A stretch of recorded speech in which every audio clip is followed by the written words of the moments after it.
ദൈവം സർവശക്തൻ, ദൈവനാമം മഹത്വപ്പെടുമാറാകട്ടെ. 119 സങ്കീർത്തനം 114 വാക്യത്തിൽ നാം ഇപ്രകാരം വായിക്കുന്നു: നീ എന്റെ മറവിടവും എന്റെ പരിചയമാകുന്നു. ഞാൻ തിരുവചനത്തിൽ പ്രത്യാശ വെച്ചിരിക്കുന്നു. അതെ, തിരുവചനത്തിൽ പ്രത്യാശ വയ്ക്കുക. തിരുവചനം ഒരു ഭക്തനെ സംബന്ധിച്ചിടത്തോളം പ്രത്യാശ വയ്ക്കുവാൻ കഴിയുന്നതാണ്. സങ്കീർത്തനം 35:5 നാം ഇപ്രകാരം വായിക്കുന്നു: അവങ്കലേക്ക് നോക്കിയവർ പ്രകാശിതരായി, അവരുടെ മുഖം ലജ്ജിച്ചു പോയതുമില്ല. ലജ്ജിക്കാതെ ജീവിതം പ്രകാശപൂരിതമാകുന്നതാണ് തിരുവചനം നൽകുന്ന പ്രത്യാശ.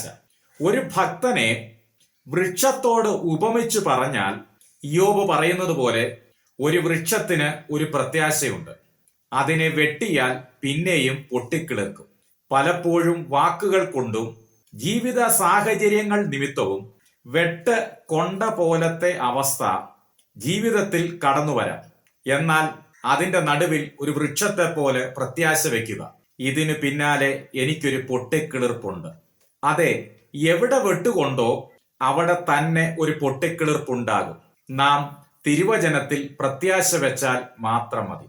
വെട്ടുകൊണ്ടത് ഒന്നിന്റെയും അവസാനമല്ല. ഒരു പൊട്ടിക്കിളിർപ്പ് ഉടനെ ജീവിതത്തിൽ ഉണ്ടാകുവാൻ പോകുന്നു. വെട്ടുകൊണ്ട വൃക്ഷത്തിന്റെ ഇളം കൊമ്പുകൾ വിടരാതിരിക്കയില്ല. ആ വൃക്ഷത്തിന്റെ വേർ നിലത്തു പഴകിയാലും കുറ്റി മണ്ണിൽ കെട്ടുപോയാലും വെള്ളത്തിന്റെ ഗന്ധം കൊണ്ട് അത് കിളിർക്കും. അത് ഒരു തൈ പോലെ തളിർവിടും.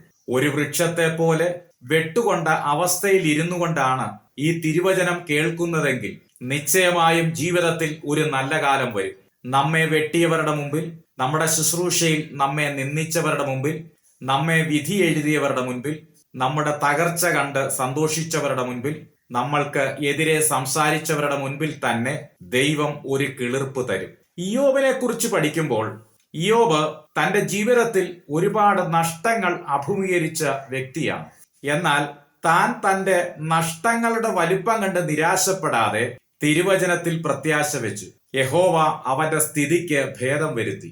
മുമ്പേ ഉണ്ടായിരുന്നതൊക്കെയും അഥവാ നഷ്ടപ്പെട്ടു പോയതൊക്കെയും യഹോവ ഇയ്യോബിന് ഇരട്ടിയായി കൊടുത്തു.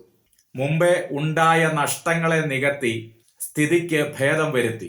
ദൈവം ജീവിതത്തിൽ നല്ല സമയങ്ങൾ, നല്ല അവസരങ്ങൾ, നല്ല സാഹചര്യങ്ങൾ, നല്ല അനുഭവങ്ങൾ, നല്ല വാർത്തകൾ കേൾക്കുവാനും കാണുവാനും അനുഭവിക്കുവാനും ദൈവം ഇനിയും സഹായിക്കും.